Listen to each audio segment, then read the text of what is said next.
Welcome to Transforming Medical Communications, a podcast by MedComms experts. We share medical communications insights and advice from the best and brightest in the industry to find out what they're doing to push our industry forward.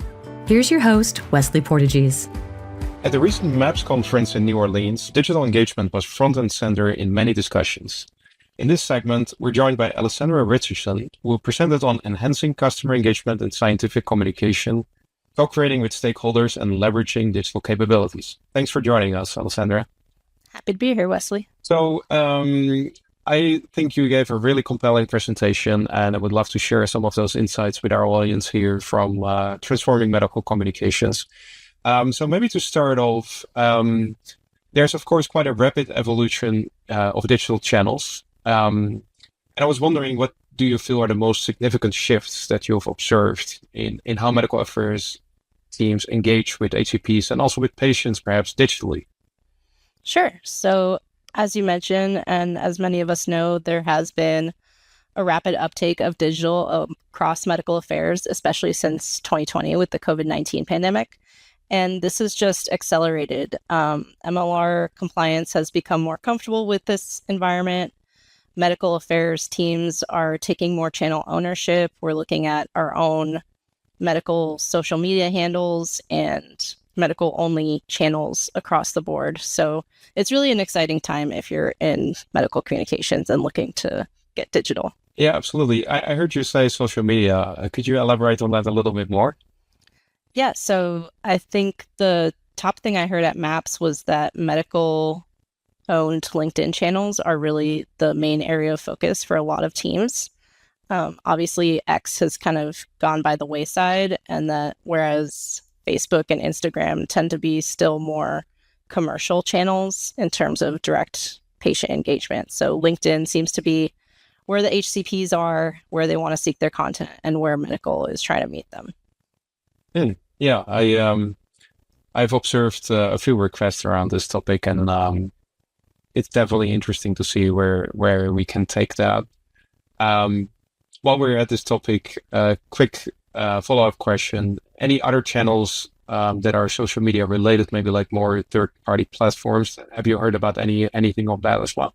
Yeah, there was also discussion of Doximity and Sermo and platforms like that. I think they're great platforms to reach. I think they're just not attainable for all medical affairs budgets. That has been the main challenge.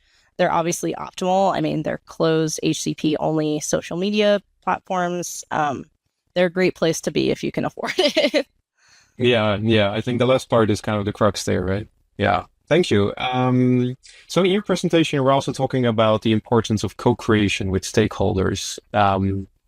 So could you maybe talk a little bit more around like maybe a successful example of how co-creating digital resources with HCPs or patients has resulted in enhanced engagement? Yeah, so recently EMD Serono launched our first patient and caregiver medical website, and that was co-created with patients and patient advocates. So in order to create that, we had an ad board up front where we gathered insights from the patient community on their information needs, and those insights were used to develop the initial website. And then once there was a beta site for them to view, we had a follow-up ad board to seek feedback and see if we were on track. So that was the patient co-creation piece. And then we also obviously worked very closely with our MLR compliance people to ensure that this would be a successful website launch and meet all of our compliance parameters. So we're talking about a few different audiences here. How I always like the term one size fits no one. How do you go about like addressing these varying needs from different audiences when it comes to digital communications? Yeah, so it's a hard balance, right? Because a lot of times user experience and MLR compliance are at complete odds in terms of number of clicks to get to something or anything like that. So I think one of the best examples we have actually on our website is the chatbot. So we wanted it to be useful for patients, but still like not overpromising. And that's something that the patient said they wanted as well. They didn't want to have their expectations not met. So rather than it really being a chatbot, it's more of like a navigation tool. So it presents the questions that you can click on and get to. And so that kind of met both the compliance part of not over promising in a chatbot and not providing too much versus really still providing the utility to the patients and enhancing their user experience on the website. I think that's really smart. You're basically like guiding their experience, but still like giving them the ability to kind of interact with the content, if I understand it right, which I think is a very important part for people like to engage with content and experience like that level of engagement that we like to create in the digital channels. Yeah, very nice. Yeah. So I'm gonna say one of my favorite words that we have been floating so many times over the last, I guess maybe decade even, which is omnichannel. So we're speaking about omnichannel, which is like a key element for successful digital engagement. So in your opinion, like what would you say are the foundational elements that medical affairs team should consider when they develop that digital omnichannel experience? So the best way omnichannel has ever been described to me is the right message in the right place to the right audience at the right time. So that's just the simplest way I can understand it. And we obviously try to meet that. And then the other piece of omnichannel is the biggest challenge, I think, for medical affairs is really tying it all together on the back end. So we're really working to do that in terms of our metrics and kind of have central hubs that we're driving all of our omnichannel tactics to so that we can assess what channels are working, what aren't, and how we need to adjust.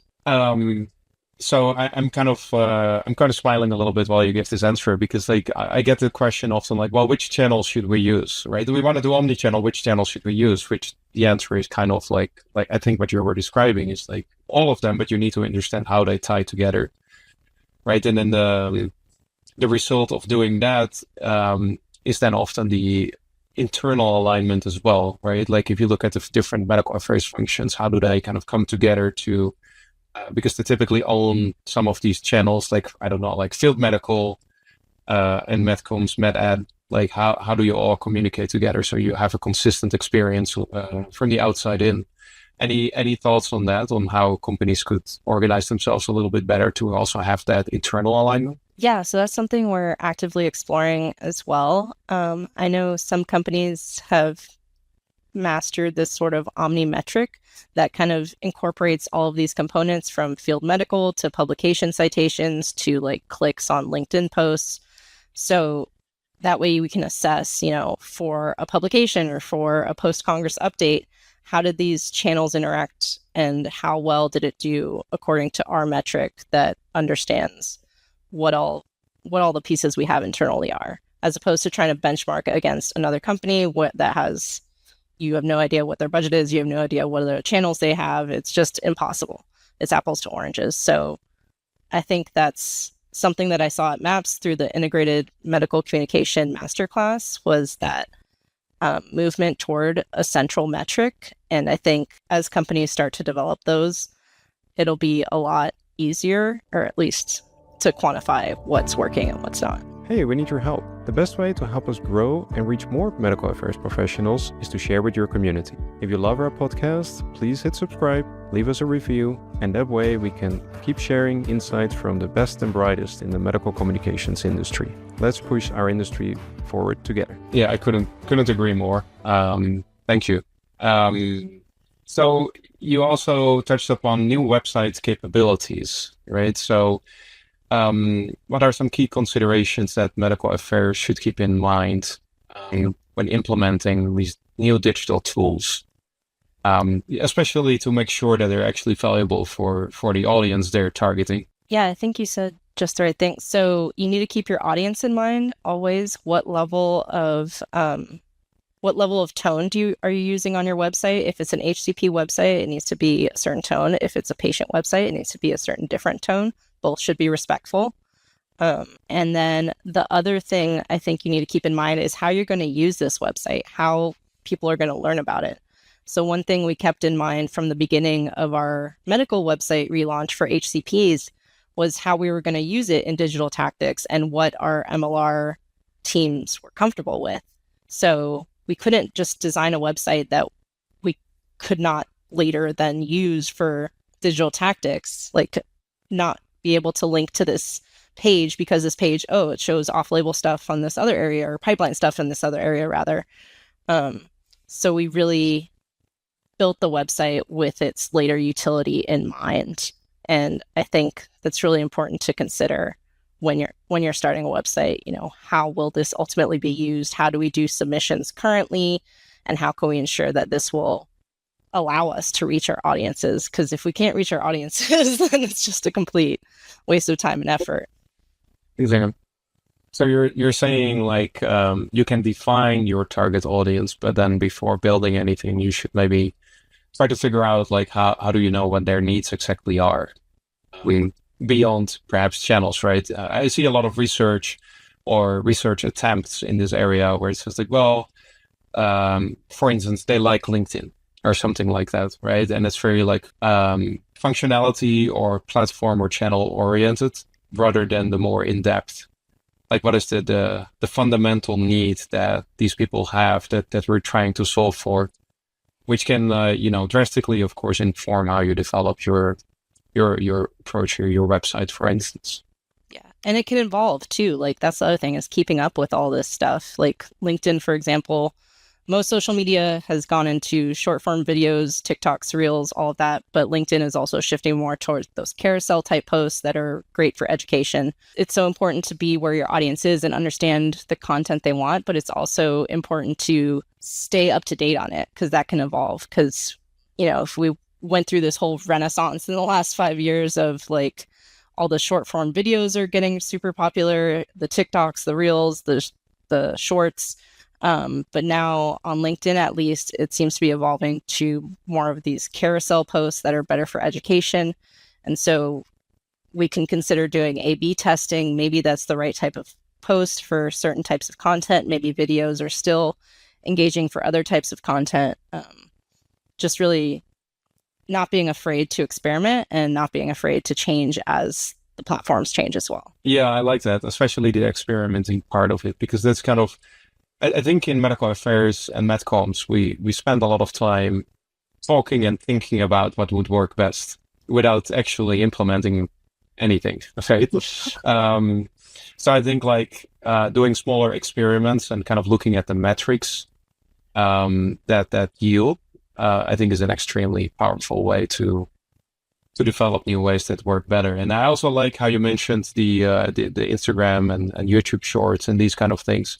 I read somewhere that the average attention span has dropped from 50 to 8 seconds or something like that. Oh my God. And I think like in our minds, right, we often like distinguish a little bit how we communicate or consume content personally from professionally.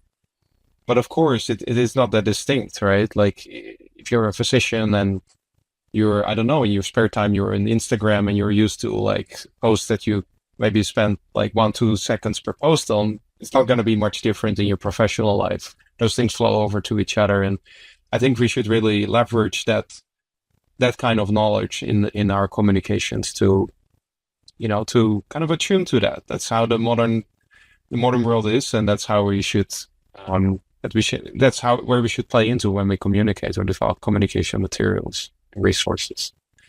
Alessandra, to close out this conversation here, what's kind of next? What is the next frontier of the most promising opportunity for digital engagement in medical affairs in your view? I think that's a big challenge. So I think obviously you can't talk about anything nowadays without AI. So I think with the advent of AI, there's going to be a lot more direct communication between medical affairs and the HCPs. There might be, maybe fewer field interactions, maybe more. I don't know. I think there could be a huge shift as everyone gets up to speed on how these tools get us information and how we need to process it once we are getting it faster from these different AI tools that are available.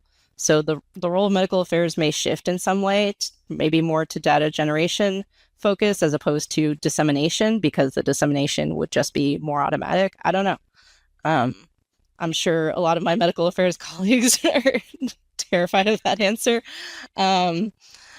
But, the future's unknown. So we'll see what happens. Yeah.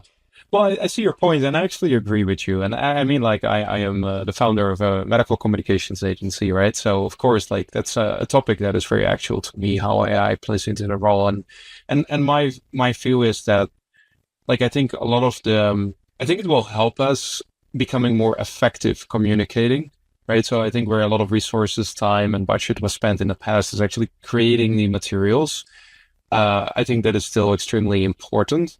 But I think we can likely save a lot of time doing that in the future, which then allows us to actually focus more on the parts where we can, I think, really win, making communications more effective, which is the more strategic part. And, a few things you have been calling out in this conversation, like, really identify what your audience needs. What is their informational need?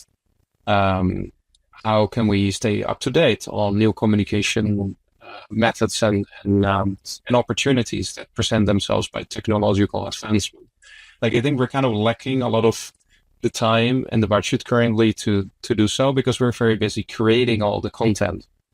So I guess if anything, AI is going to help us there, lighten the load a little bit, and hopefully that then will help us becoming more effective. So I'm pretty excited about what it has to offer in the future. Yeah, for sure. Well, these are some great insights, Alessandra. So thank you for sharing your perspective. And we'll continue exploring how the medical affairs leaders are navigating the digital shift together. I really appreciate you taking the time to be online with me here today and share your insights. And thank you for the amazing presentation at MAPS as well. Yeah, thank you for the invitation. I really appreciate it. Transforming Medical Communications is brought to you by MedCom's experts. To find out more about MedCom's experts and how we create some of the most cutting-edge medical communications programs anywhere in the world, visit www.medcoms-experts.com. And then make sure to search for Transforming Medical Communications in Apple Podcasts, Spotify, and Google Podcasts, or anywhere else podcasts are found. Make sure to click subscribe so you don't miss any future episodes. On behalf of the team here at MedCom's experts, thanks for listening.